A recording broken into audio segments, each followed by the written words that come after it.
I've been told my whole life that I articulate my pain very well. Lately, I realized that wasn't really a compliment. It was a survival skill.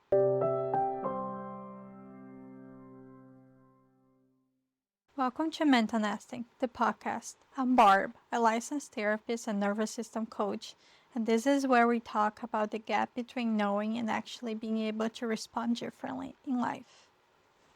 So, this podcast is not really about teaching, diagnosing, or giving advice. This is mostly a personal reflection about something that I've noticed in myself over time, but something that I have also noticed in other people that I work with. So, this episode is really about being believed versus having to prove pain. And many people don't realize how much energy we spend trying to explain yourselves just to be taken seriously. This is something that I notice that has been present with me my whole life. If you've ever felt like you had to explain your pain clearly, calmly, or convincingly just to earn rest or understanding, this episode is for you. So, I was a child who was always exhausted. I was deeply exhausted in a way that didn't really look dramatic. This wasn't like a visible illness or a clear injury, but I had just this constant heaviness that made school, focus, and daily life feel really harder than it really was for other kids. And I didn't really have the language for that feeling, that bone deep exhaustion. And because of that, adults around me tried to interpret my experience using what they could see. And what they could see was a child who lacked attention, a child who had a lot of fatigue, a child who always complained about feeling sick but couldn't really pinpoint any pain, couldn't really pinpoint anything specific. It was almost as if I was trapped inside this little body that felt so much, and it was so exhausted that I didn't know what to do or how to express myself. And I learned early that saying that I feel sick worked better than saying I feel overwhelmed, I feel too much. And sickness is more recognizable, is more acceptable, and is more legible to adults, while emotional or nervous system overwhelm wasn't. So I remember my family and my mom would take me to the doctors. They would perform tests, and everything always came back normal. And the pain and the exhaustion didn't disappear, but the belief in it did. And over time, I became very good at explaining what was happening inside of me.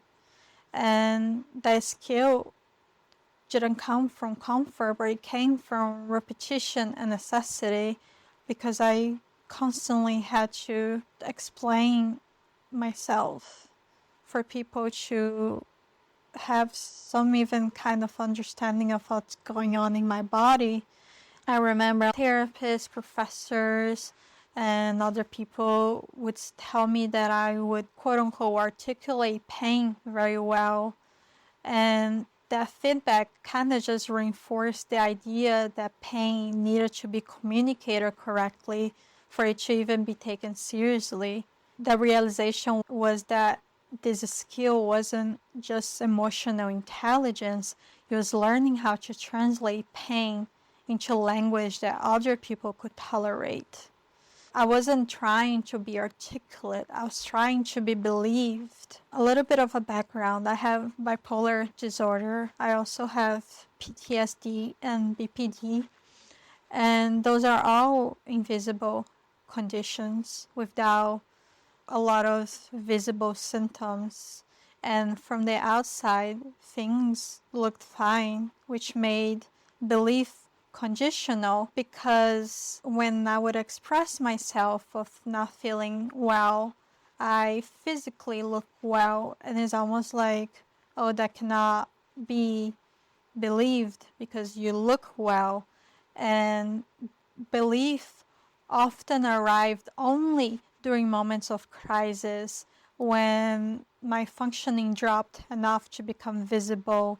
So I'm not being as productive, my moods are all over the place, I feel physically exhausted to the point of not being able to get out of bed, of not being able to do daily things that I usually do, like getting up to make food or getting up to brush my teeth, like all of these little tasks getting harder and harder and leading to a moment of crisis. That is when my pain is believed, and it feels like such an emotional whiplash of being ignored when I have these quieter sufferings and only believed when things fall apart. Getting my diagnosis didn't really suddenly make the pain real, because the pain has been there all my life. It made the pain official, and that is the difference between validation and the paperwork, because the quote-unquote paperwork almost gave me this proof of I am actually suffering. Like when I say that I am in pain, when I say that I am struggling, those are actual real things happening to me. And many people live with invisible struggles without diagnosis at all, and still carrying the same burden of needing proof. One of the most exhausting things is also the emotional labor of explanation. Is this constantly translating of my internal experience for others, and is exhausting, especially for those people that believe effort alone should solve everything. I've heard so many times how I should help myself more, I should do more, I should be farther along because I've been in therapy and psychiatry for so long, because I'm a therapist. And all of that is exhausting to explain, because it requires energy, it requires emotional regulation, it requires self-monitoring, all while I'm already struggling. And the hardest part is not just not being believed, but having to stay calm and reasonable while explaining pain that feels anything but calm. Because sometimes I just want to cry and scream from the rooftops. But I've noticed that people tend to believe me less if I am quote unquote neurotic. So that's why, and again, I had to learn how to articulate my pain so very careful and clearly. And there's this quiet resentment or grief that comes from realizing how much labor has gone into making myself understandable, into making myself believable. And what shifted for me was being in environments where I didn't have to prepare my pain for translation. There was places and people and environments where I was allowed to be messy, to be uncertain, to be quiet without needing justification. I've learned to surround myself with people that validate my experience without me needing to collapse myself.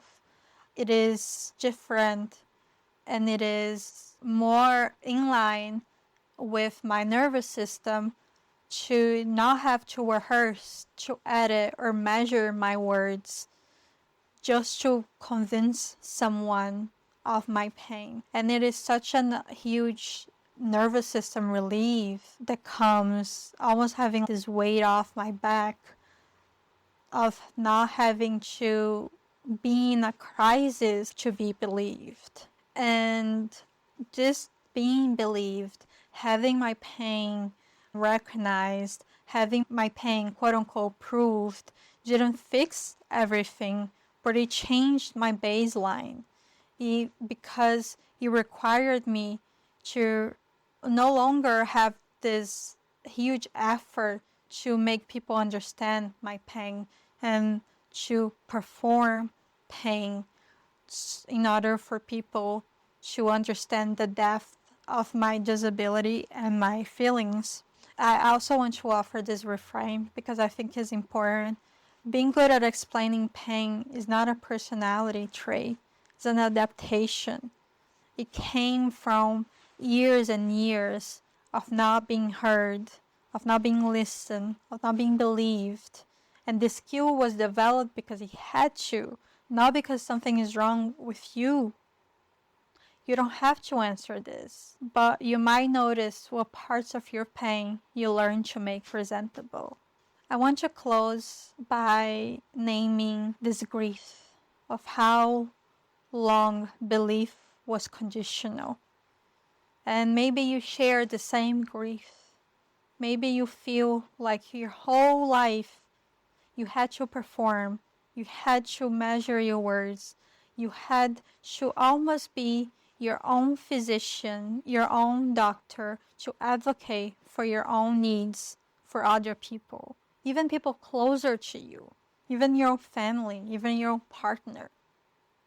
I want to offer the permission that pain doesn't need collapse to be real, and rest doesn't need justification. So if this resonated with you, I want you to know that you're not alone. If you want to keep listening, you can follow or subscribe to the podcast wherever you're listening. If leaving a rating or review feels accessible, it really does mean the world to me, and it helps other people find the show. And if this episode made you think of someone, you're welcome to share it with them. And if you're looking for a place to actually talk about this instead of just listening, I also have a free community called The Nest, where we have conversations like this and you don't have to explain yourself as much. You can find the link in the show notes. Thank you for being here.